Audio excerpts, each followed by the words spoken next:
What is the one law government should make for this grooming gangs? There's another problem. We had this back 15 years ago. The government not going to do anything strict, or they're not make any strict laws. The international student, they help the UK. The government is cutting off their visas. You're absolutely right. UK debt is now over 100% of GDP. Yes, it is, because what happened? Why the UK government is not doing anything? Now, everyone knew that was going to be the case and that we'd have to take action. Even the Elon Musk, Donald Trump, they tweeted on this that why the UK government is not doing anything. Well, the first thing obviously is we had a problem with this. Nepal Prime Minister, he resigned. Japan Prime Minister, he resigned. Before that, there was a protest in Bangladesh. We've seen dreadful incidents, civilians murdered. Do you think they're trying to make India weak? There's a deliberate policy. And who should we blame? Like, is it America's role in that? India needs to be very careful about its relationship with. Hello everyone, welcome to the Yogii Show. Today I have a very special guest on the Yogii Show, Mr. Bob Blackman, who's a member of parliament from Harrow. Hello Bob, how are you doing today? Jai Shri Krishna. Jai Shri Krishna. Good to see you. As always, it's a busy day in Parliament. Thank you for your time. It's a pleasure. Before we start, do you like to say something about yesterday's incident that Charlie Cook and the student died in the Nepal with the protest? Yes, I mean, this is a terrible tragedy, both in the United States, to see a young man literally murdered in front of students at a student rally. He is a man that has energized the youth in America on the right of politics, it's true. But I'm afraid that many people were stirring up trouble against him. And this is part and parcel of what happens if rhetoric is used against people and the people like Charlie are demonized. So my sympathies are obviously to his family, to his loved ones, and all those that knew him. And let's hope it's a lesson for what goes on in the United States. Okay. Obviously in Nepal, we've seen dreadful incidents of both civilians murdered. And in fact, on Thursday morning, is this question to the House, I raised this with the new leader of the House to say that we've got many residents, many of my constituents have families in Nepal. And of course, there's the Prime Minister has gone. The Parliament has been set alight. 20 protesters were killed. There's a prelude to this. And there's a threat of a military coup. All this brings to concern about the health and welfare of those families in the United Kingdom. So my thoughts and prayers are with them as well. Thank you for that, and I hope the families and people are safe back in Nepal.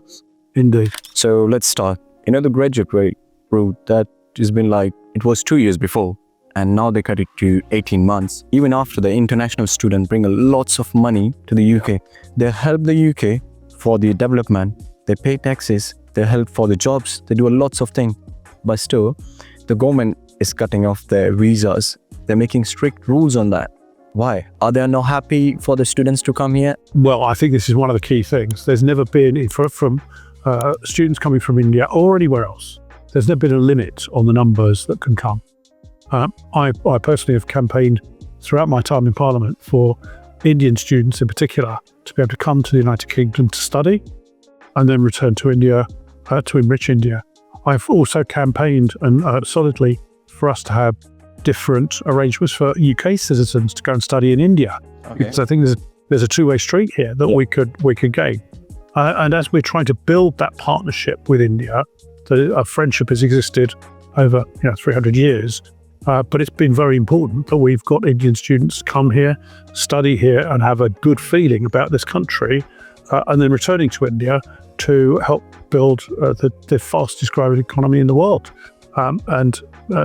Clearly, that's something that we want to see encouraged and promoted. There are issues, of course, about the levels of migration coming to this country.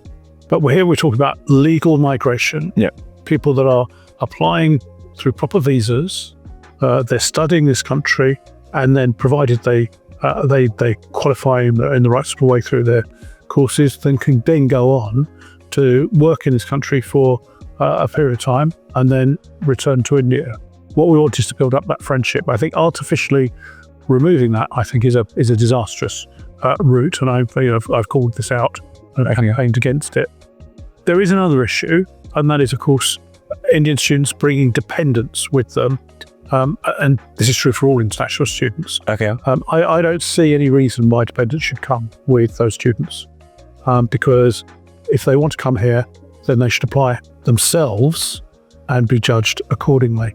One of our problems has been that certain people, and we had this back 15 years ago when I was first elected, we had a large number of colleges where Indian students were encouraged to come over.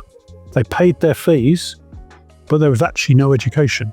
Yeah. They were then told that they could go off and work in the local curry house or local supermarket or elsewhere, or care home or whatever, but they weren't actually doing any study. Now that's no good for them, and it was unfair on the legal students that wanted to come here as well. So that obviously had to be dealt with. But Indian students or like international students bring around 40 billion a year. You're absolutely right. I mean, basically, it's not necessarily about the amount of money they bring into the country. It is about what the value they add, and the value they add to our universities. We already have a position whereby many universities now depend on international students rather than domestic students. They pay very high fees, as you know, that's one of the problems. So the UK government spend around 4 billion a year on asylum seeker, housing asylum seekers. They come here, they live a really good life, but still, the strict rules and regulations are on the immigrants, like international students, or the people who wants to come to the UK and build their dreams, but legally. Well, then why are they getting benefits? So this is key. I mean, you're touching then on the illegal migration that takes place. People that are choosing to come to this country. Before about 2019, the small boats issue was a non-issue. Yeah. When we clamped down on access via the back of vans and lorries and cars coming in via the ports, with very sophisticated technology to detect people, suddenly people realised they couldn't get in that way. So they've then moved to coming on small boats. You're absolutely right. We've had 30,000 people this year taking that terrible journey, placing their lives at risk.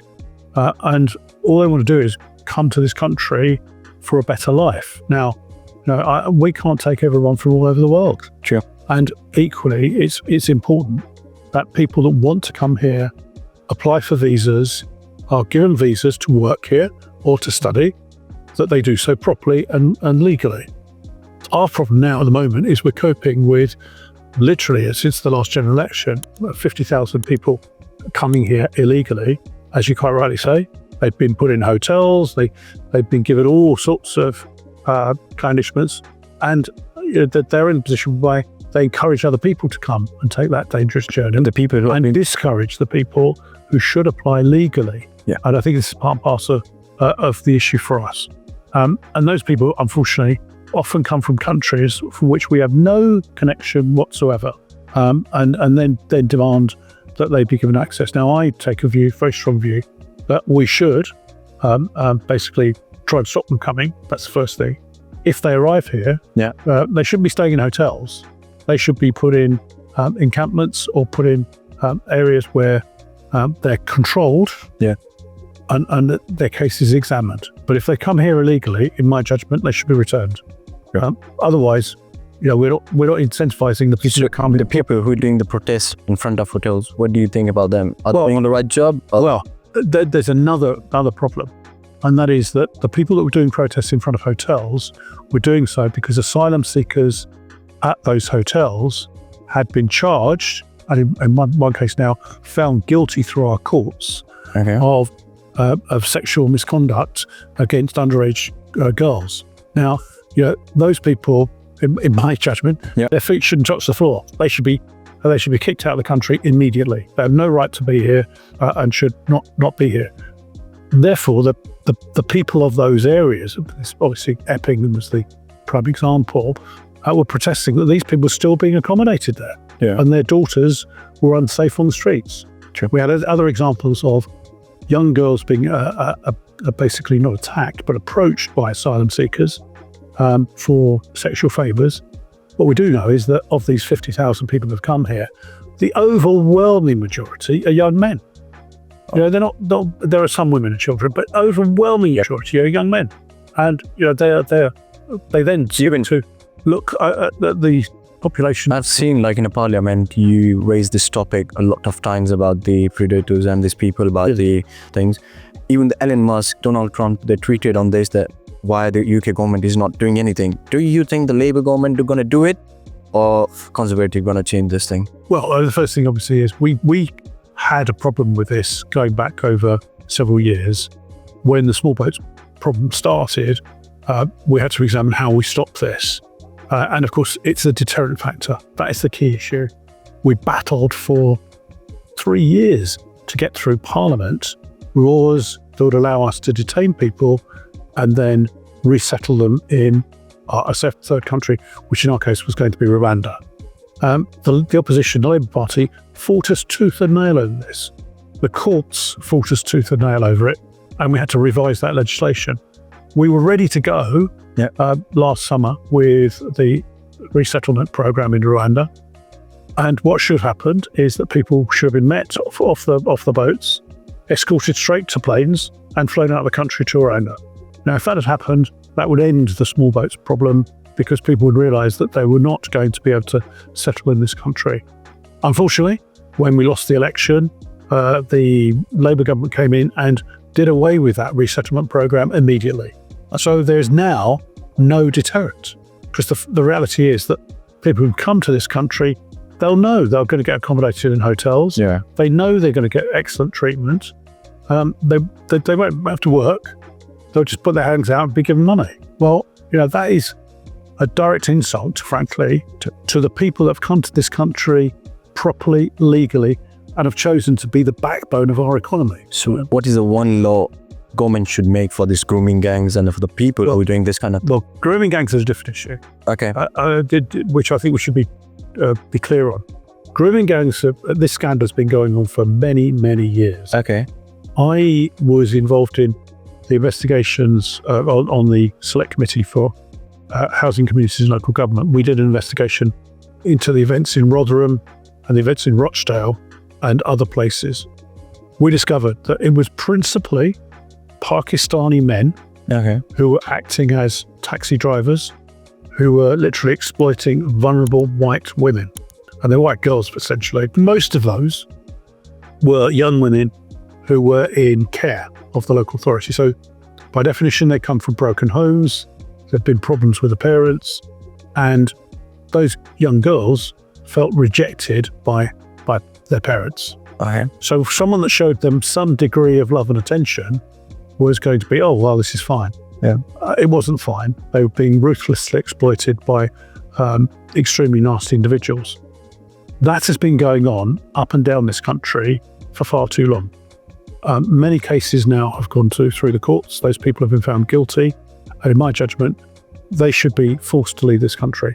We don't want them here. And unfortunately, we've got to a position still where those people, in fact, may have served prison sentences and then been released and are strolling around the towns where they were grooming young women. The government not going to do anything strict, or they're not making any strict laws. This government is not going to do anything about this. So we think that girls on the streets are safe if they're not going to do anything?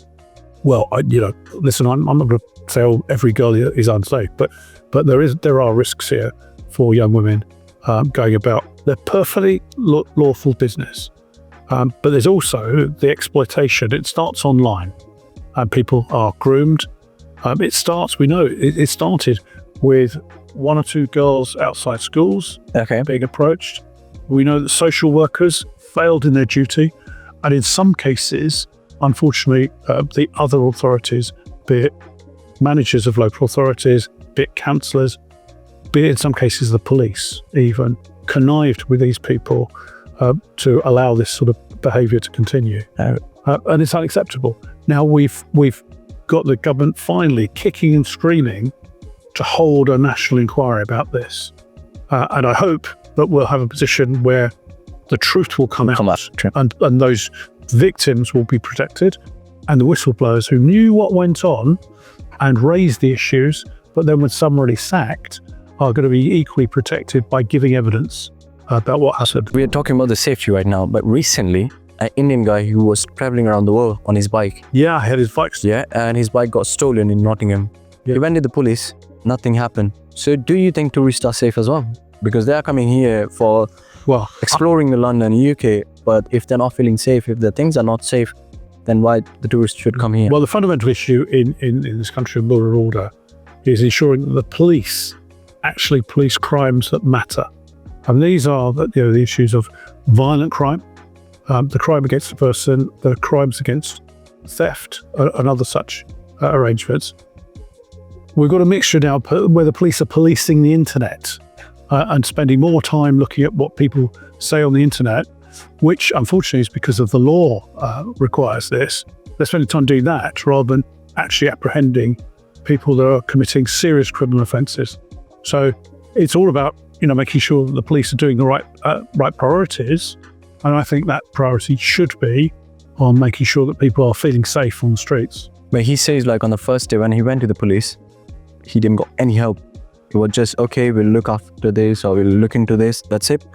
But when it got into social media, he got support from the social media. Police was like, okay, now we're going to do something for it. And still today, he's struggling. So do you think the police is failing on that? Well, I mean, clearly, I can't comment on the operational police matters in this particular instance. Okay. But unfortunately, in this country, there are large numbers of vehicles that are stolen. Many of them end up somewhere in Eastern Europe or It's like 30% in 3 years? Yeah, and sometimes it's cars stolen off people's driveways. So that is a problem, which we've got to face up to. It's up to the police to make sure they take that firm action to halt those sort of thefts. And indeed, obviously, my sympathies obviously for that young man who's trying to do good by driving around the world and promoting things. I mean, we've had previous friends from India who've done similar type exercises. Okay. They haven't had problems. So this is a terrible incident, and I hope the police will take it as seriously as they should do. So in London, once it was seen as the greatest city in the world. Yeah. But today, the headlines are filled with robberies, stabbing, gang war, and still people say there's nothing changing. Yeah. Is it because of the new party, like the Labour Party, or it's been always like this and they're going to, if standing change is going to come? There are key responsibilities. I mean, the Mayor of London is also the Police and Crime Commissioner for London. Okay. So he's the head, basically the political head of the police. The Metropolitan Police have a very tough job to do. They have to police demonstrations on a regular basis, almost daily at times. They've also obviously got national security arrangements. They've got all sorts of challenges on their part. The sad reality is, yes, violent crime is a real problem in London. It is predominantly between drug gangs, people that are peddling their drugs, and then they turn up on each other's territory, and then revenge attacks take place and so on. That's the predominant. Unfortunately, there's a lot of young people die from stabbings. Yeah, and knife crime is a real problem. My judgment, and I sponsored an amendment to a criminal justice bill back in 2012, I think it was, which said, look, no one should be carrying a knife. If you're caught carrying a knife by the police, you get a warning. You get caught a second time, you go in front of the courts, and a custodial sentence should apply. Because we've got to get people not to carry knives. Yeah. Because for two reasons. One is if you've got a knife, you get into trouble, you're likely to want to use it in a fight. So if we stop them carrying the knives, then obviously that's a good start. Secondly, of course, there are people that say, I carry a knife to defend myself. And frankly, they're more likely to be a victim if they do so, because if they are carrying a knife, then someone else will be carrying it as well, and they will end up being stabbed. And it's a dreadful position for us to be in. We've got to combat this, and one way is to take these knives off the street. To be fair, the so-called zombie knives, I mean, huge, almost sword. Yeah, the big ones. They've been banned, and equally, they of course have been. There's been an amnesty so people can hand them in. A lot of them have been handed in, which is good news. However, you're always going to have a position whereby knives can be bought in hardware stores for the purposes to which they were intended, namely to do handiwork and builders and such like craftsmen. So we have that challenge about how you do this. I mean, the fact of you ban buying knives online, well, that doesn't stop someone going into a hardware store, buying a knife and then misusing it. From a couple of days, London people are struggling with the TfL thing, with the tube strikes. Why there's no solution? There's no solution yet, and the unions are still struggling, and they are like, they want to increase they want to go with the strike. So do you think there's going to be any solution? Well, I think there's a real problem here, that we had strikes previously. The current mayor of London promised no strikes. Yeah, I read the mayor. We are now on 154 days of strike action since he was re-elected. I mean, this is an absolute outrage for Londoners. I experience it because to get into Westminster, I would normally travel by tube. That's not been possible this week, so I have to drive in. I have no alternative but to do that because it's not practical to do any other way. It's very frustrating for everyone. The roads are clogged up. Londoners can't get anywhere. And when you discuss what the trade union wants, they want to reduce the hours to 32 hours a week. Well, everyone else is working 37.5 hours a week. That's the standard. Some people work longer, of course, but that's the standard. Why should they be given a special time? But it's not just that. They want more money. Okay. They want a 75% discount on rail fares for them to travel all over the country. And there are other things they've asked for. 2 for 1. Legoland. You go, well, hang on, wait a minute. What more do they want? It's almost as if they've sat round a table and thought of what the most outrageous things we can ask for, and then we can go and strike for it. I mean, it is absolutely outrageous. It is a closed shop because I think we're in a position whereby it's a very long time since new drivers were hired. And that's another issue, that these people think they can just get away with this. Well, it's unacceptable. It's unacceptable for Londoners. The Mayor of London's been completely absent over this strike. I mean, I think he finally got around to doing a social media post yesterday, and he's allowed the strike to happen. Okay. Not brought these people in and said, right, sit down, let's talk Turkey about what can be done. And the big problem is that when they did this before, when they went on strike, to avert the strike, he found 30 million to bribe them to call it off. Now that's 30 million from Londoners' expenditure that could have been used for other projects. But of course, what's happened then is the unions go, well, they're going to back down. They'll find us more money. Yeah. Which TfL can't afford to do. So we have to stand firm. The Mayor of London should stand firm and call these people out. And we should advance very quickly to driverless trains. We do so on the DLR, the Flight Railway. Let's advance that on all the other trains as well. So if these people think they can get away with that, actually they're doing their own good, no good whatsoever, effectively. So moving on to India. Yeah. So India is set to be the third largest by 2030, third largest economy. What's the UK's plan? Where do you see UK by 2030? Well, the big problem we have, I mean, if we had growth like India has, then everyone would be happy. We'd be seeing the cost of living reducing, and everyone feeling a lot better about things. We have a position whereby the UK economy has stagnated. The current government have, of course, increased the costs of employment. They're doing away with all the laws that actually restrict trade union activity.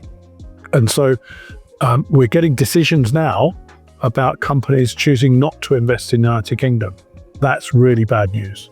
Now, India, on the other hand, particularly under the current government, have accelerated their economy. And I think the great thing about India is that everyone is gaining. Yeah. I mean, this is the key point. It's not just the rich getting richer, but everyone is gaining as a result. It's a very young country in the terms of the age range, and entrepreneurs are encouraged to come up with ideas. One of the greatest things about India, in my view, is the ability that India has to incubate proposed businesses in a safe environment. If it succeeds, then people go off and run it. If it fails, well, that's not too bad. Come up with another idea and encourage people to stand on their own 2 feet, but also encourage the economy to grow. And that is something that I think in this country we have failed to learn from India. Now, it's good news that we've got the trade agreement. The UK trade agreement. However, that trade agreement was on the table for 2 years ago. It hasn't changed. So who took the credit? Well, of course, the current government have taken the credit for signing it. Okay. But and this is the big but, it's not a completely comprehensive trade agreement. One of the things that we were doing when we were in government was looking at saying, well, we need to open up India's market for services, because the legal position in India, the law is very similar to the United Kingdom, is based on our laws. So our lawyers should be able to practice in India. Indian lawyers should be able to practice in the UK. Similarly, accountancy and other services should be opened up. India now was a bit of a protectionist economy, but under Prime Minister Modi, it's much more progressive in opening up trade. And it's good news that we have got a position whereby our biggest export to India, probably Scotch whisky, the tariff has come down from 150% to 75%. Well, it's not tariff free. It'll come down again. So that's better than before. It'll come down again in due course. But that's good news for consumers in India, who I know love nothing else but to drink Black Label or rather similar. People loves it. Yeah, exactly. So that's good news. And of course, we've got the security agreement.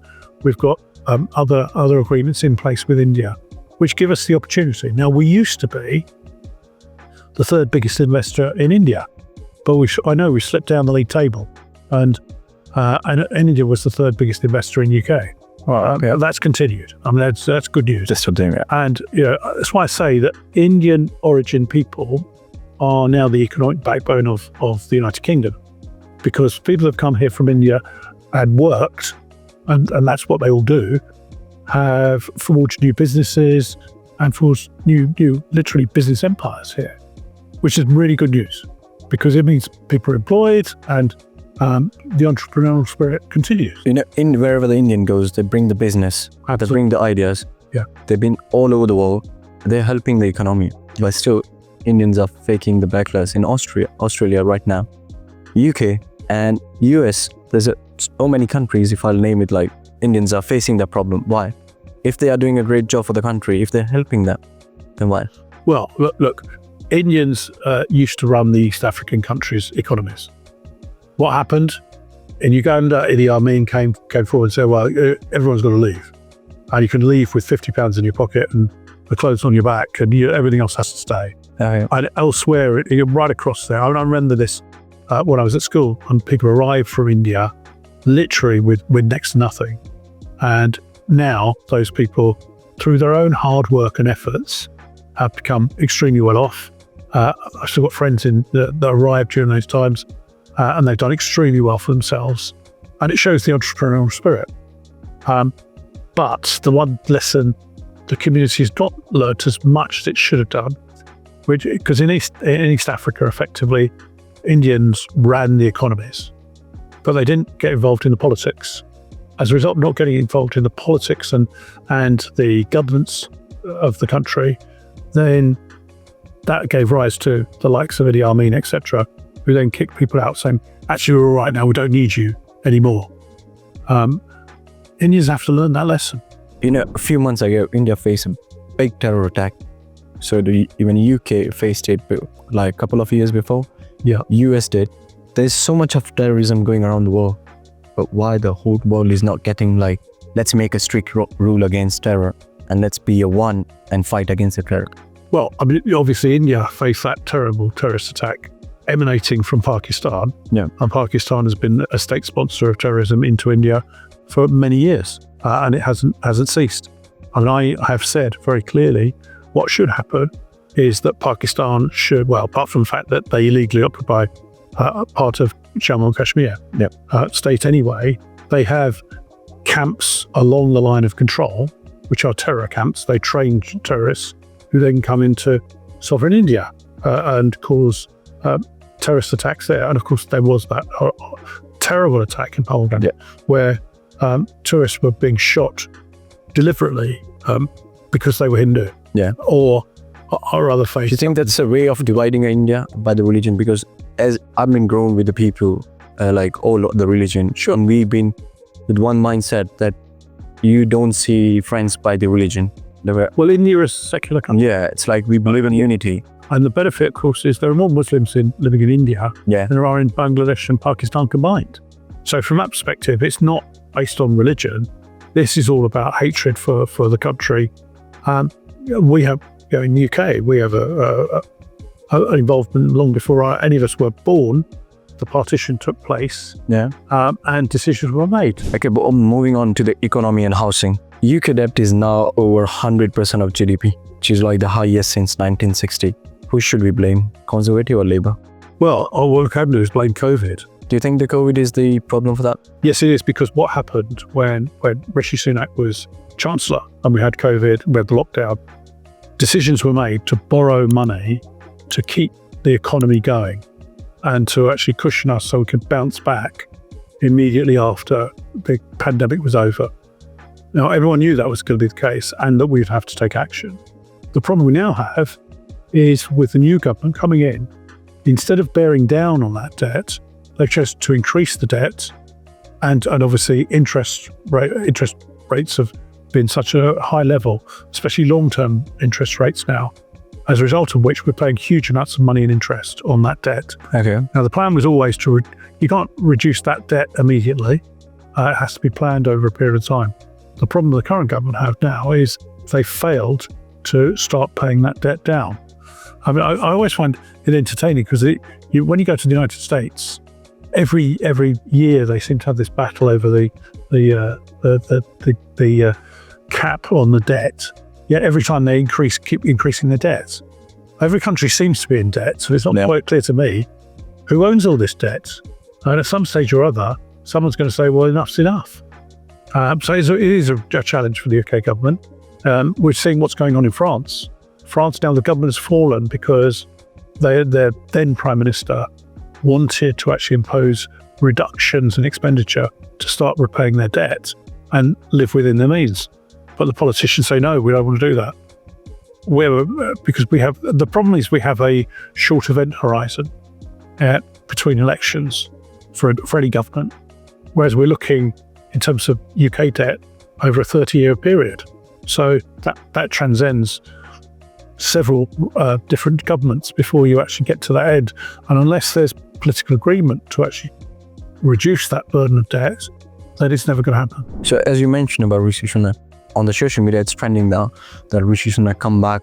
Even the Nigel Farage mentioned once that he was the most intelligent prime minister UK ever had. Do you miss him? Do you think you're going to see him in the future at the same place? Well, I don't know. Well, personally, he's a very young man still. He was a young man when he became prime minister, and began as a rising star in the Conservative Party when he actually became the first Conservative MP in living memory to hold a seat in a by-election when we were in government. So it was a remarkable performance at the time. And then he became a rising star through the party and then obviously leader and then prime minister. He did an excellent job of stabilising our country, did an excellent job as Chancellor of guiding us through COVID, which was a literally serious impact on what could have happened in this country. And of course, affected India very badly as well. And across the world. So guide us through that after, should we say, a very difficult time with the Liz Truss government, got us back onto the straight and narrow in terms of this. I think he made a mistake in calling the general election when he did. Okay. I think he should have delayed doing it, should have waited until we got planes going off to Rwanda, so that we demonstrated to people that we're serious about dealing with illegal migration. Equally, over the summer, we were leaving a golden legacy in terms of how the economy was performing. Inflation was down to the target level of 2%. Interest rates were forecast to come down during the after the summer and beyond, which they've duly done, even under this rotten Labour government. So that was happening anyway. We could have had an autumn statement stroke budget before the election with some rewards for people saying, look, we're not going to go wild, but let's just reduce the burdens of taxation mildly, particularly on employing people. And this is one of the problems that we face now with the new government, where they've increased our jobs tax, national insurance requirements on employers, making it far more expensive to employ people. And as a direct result, every month our unemployment figures are rising and unemployment is going through, and most importantly, The youth unemployment, that's the people between 18 and 25, has almost doubled in this country since the Labour government came in. Right. That is bad news for our long-term stability as a country. So other question, like recently, the Nepal Prime Minister who resigned, France Prime Minister who resigned, Japan Prime Minister who resigned. Before that, there was a protest in Bangladesh, Sri Lanka, and other countries around India. Yeah. Do you think they're trying to make India weak? And who should we blame? Like, is it America's role in that? I don't think it's America trying to weaken India. Far from it. I do think one of the problems that you look at overall is certainly in Sri Lanka, they fought a very bloody civil war over many years. Yeah. And it came to an abrupt end with quite a horrendous outcome for the Tamil people. In Bangladesh, there are serious concerns about what is happening to the religious minorities, particularly Hindus, but also other people of other religions as well. And in fact, I saw a video only yesterday about the students at Dhaka University calling out for every woman to be forced to wear the hijab. And when you looked around this hall, there was not a single woman in sight. It was all men. And that demonstrates a problem, I think, in Bangladesh. Yeah. Similarly, Pakistan has been a rogue state, I think, for forever, where democracy doesn't exist effectively and the army control what goes on. And now what the problem?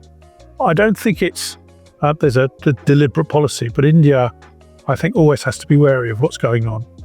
I would caution the Indian government personally.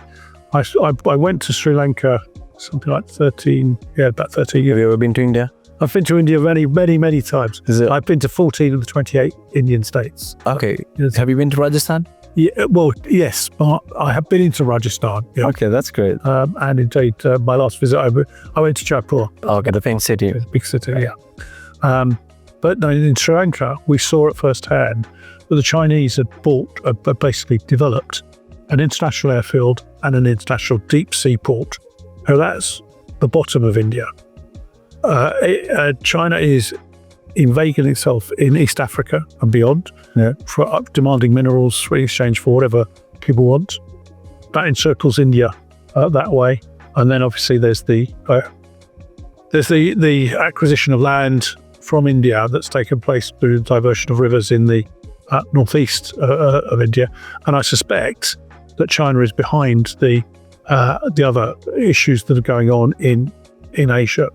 So I think China is the big player in this. India needs to be very careful about its relationship with China. Do you want to say anything about India? What's the one thing you like about India? Well, apart from the food. What's your favorite food? Well, funny enough, Nepalese food is my favorite food. Okay. I wish I visit. I probably eat Indian food in this country 3 times a week. Generally speaking. Are you the curry lover?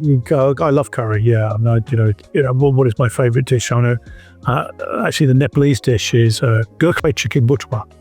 It's a great dish. Okay.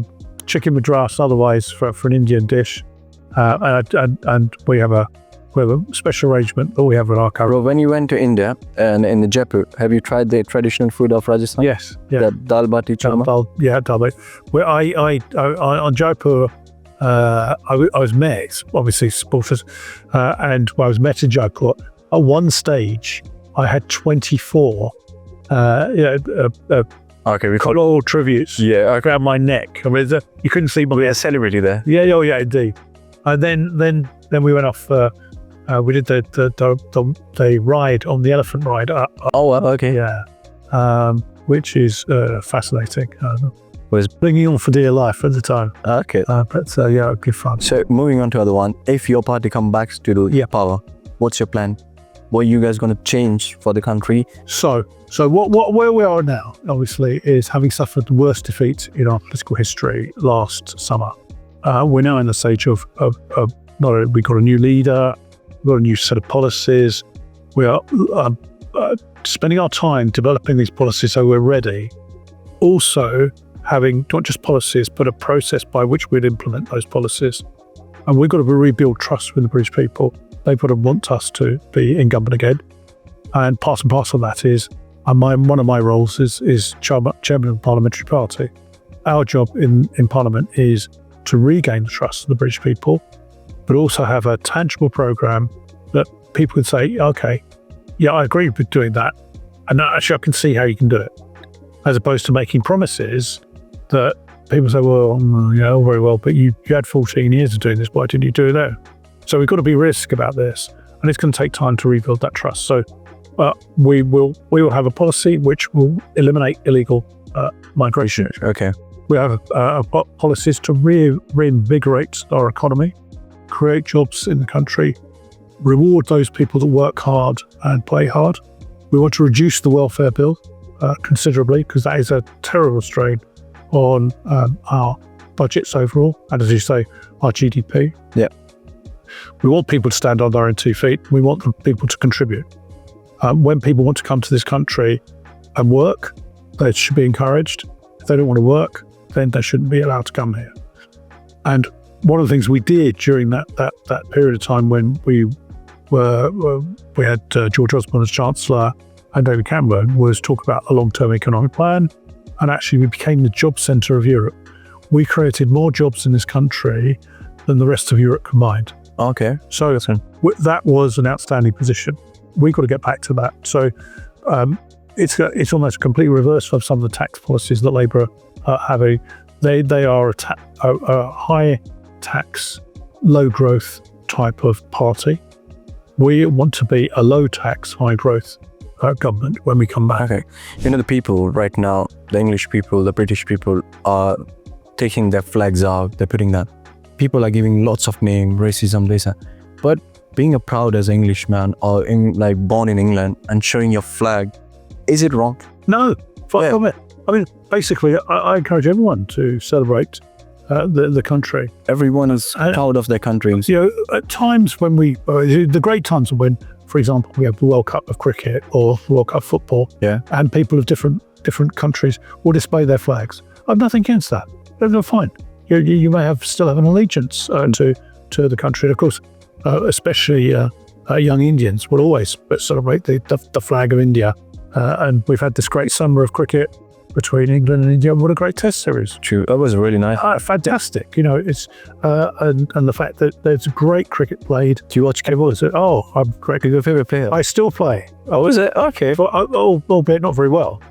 For the Lords and Commons cricket. Who's your favorite player? Well, my favorite player of all time was of course Ian Botham. He was got fantastic. He's now in the Lords now. Okay. Here. A fantastic cricketer, all rounder. One of my great players that I know very well was John Embury. I'm a slow bowler. Okay. John Embury, of course, was a spin bowler, and I played alongside him.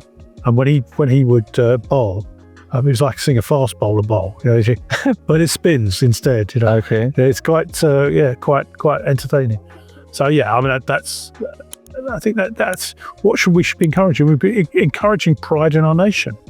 I would like to see us having the national anthem in schools. Yeah. I would like to see people celebrating the fact that we're British and being proud of being British and not being negative about it. And unfortunately, there are far too many people in this country who are, that seem to think that this country is dreadful or we should be ashamed of what we've done. I don't think we should be proud of what we've done. Obviously, bad things were done during the period. There was a past. That past, we can't control that. But let's be proud of what we are. True. And I think the English culture is beautiful. The people are beautiful. They're nice. They're very humble. The social media can make you hero overnight, or it can make you villain overnight. Yeah. But banning your social media is a good stunt, or just like you controlling the people? I mean, basically, social media is there for free expression. Now, if people are using social media to stir up direct hatred and violence against people, well, that's unacceptable. But having free thought and free exchange of views is vitally important, and that's what social media should encourage. Yep. It's always, unfortunately, could be open to interpretation, because on a lot of social media, it's short, sharp messages, which can be interpreted in a number of different ways, as opposed to a rather more long-winded explanation where people can say, well, what I mean is this. So that can be awkward. but controlling and stopping it is unacceptable in my view. And people that choose to, there's reason to censor things that frankly are inappropriate for children and so on, which is quite right. But in terms of expression of free word and free speech, vitally important. And people write. The big problem about social media is people write it at the time. They may be angry. They may be, they may be suffering mental health problems. Who knows? Once it's there, it's there. You can't get rid of it. You can't remove it. You can try and delete it, but actually it's still there. So I think one of the things always to do is to express caution before people post things on social media.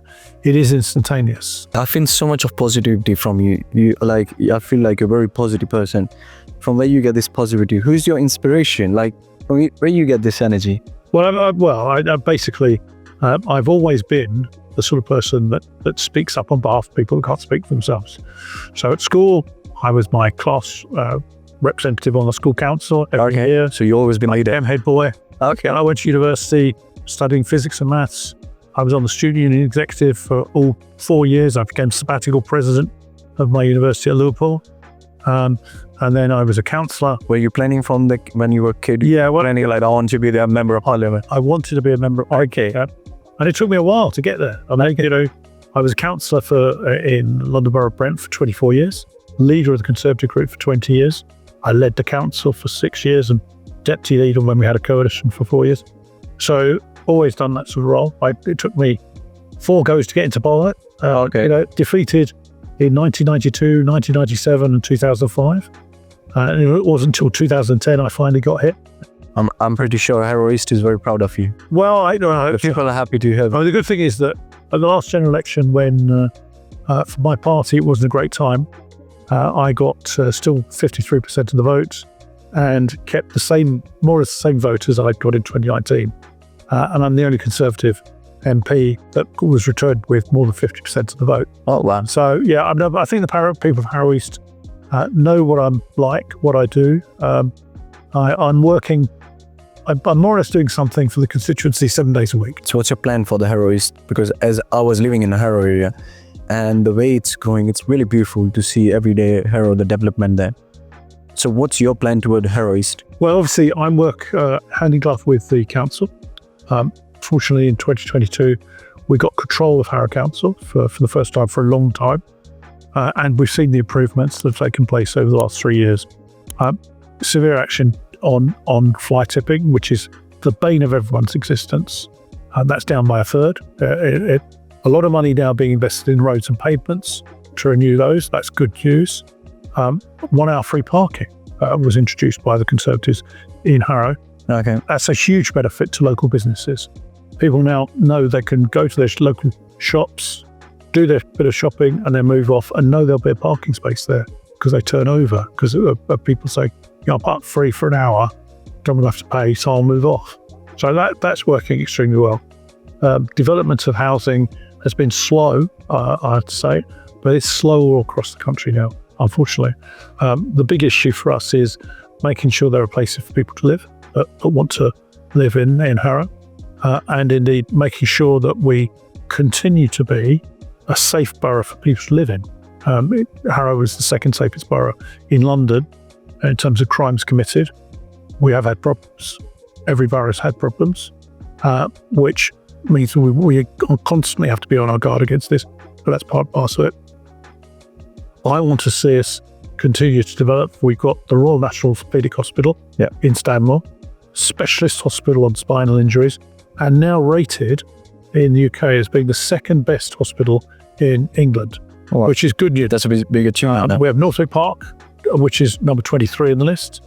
So we've still got room for improvement. RNH can go to number 1. Northwick Park can improve. In your leadership, for sure. Well, I continue to press. I got, for example, the last government to invest in the accident emergency service at Northwick Park Hospital. So we got a brand new A&E there. Okay. Which is the sensible approach. It's really well designed. And then we got more money to put a specialist ward on top of it so that people can transfer it from A&E to the high intensity ward upstairs. That money came in before we had the election, which is good news because otherwise probably wouldn't have got it. So it's all about little improvements that we can make for the benefit of people. I want to see as well, one of the big issues for me is children with special educational needs.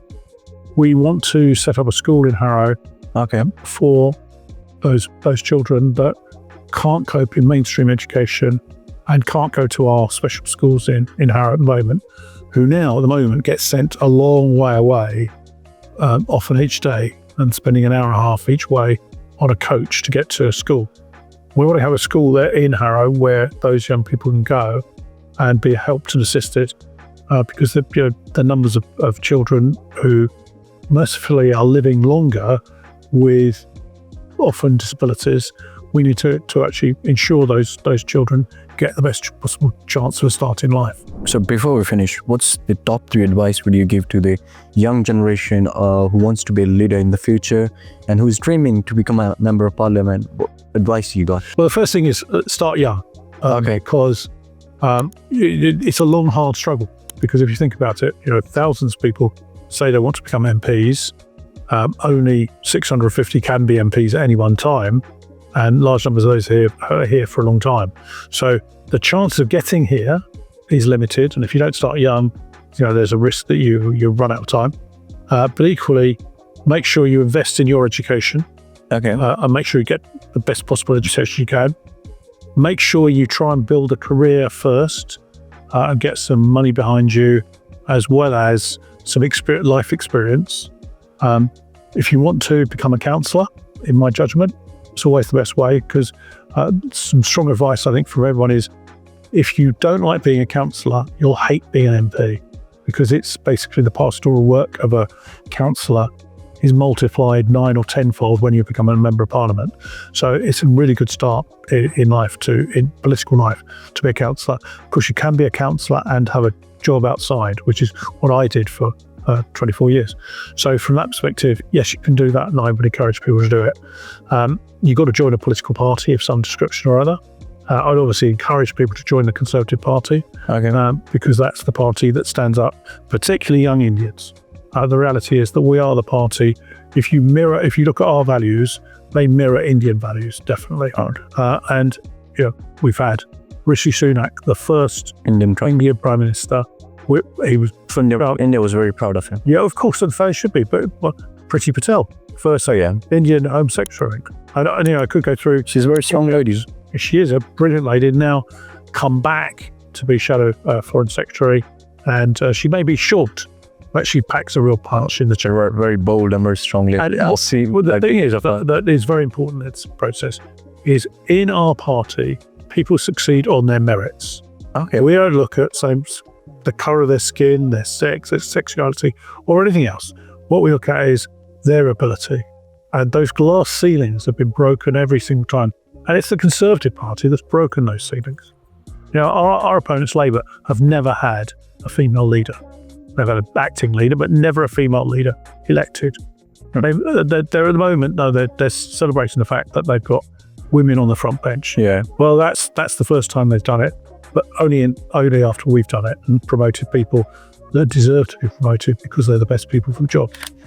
Thank you so much, Bob. Thank you for your time. It was really nice talking to you, and I hope the viewers enjoyed it, and especially the South Asian people, they loved it. Thank you so much. Thank you.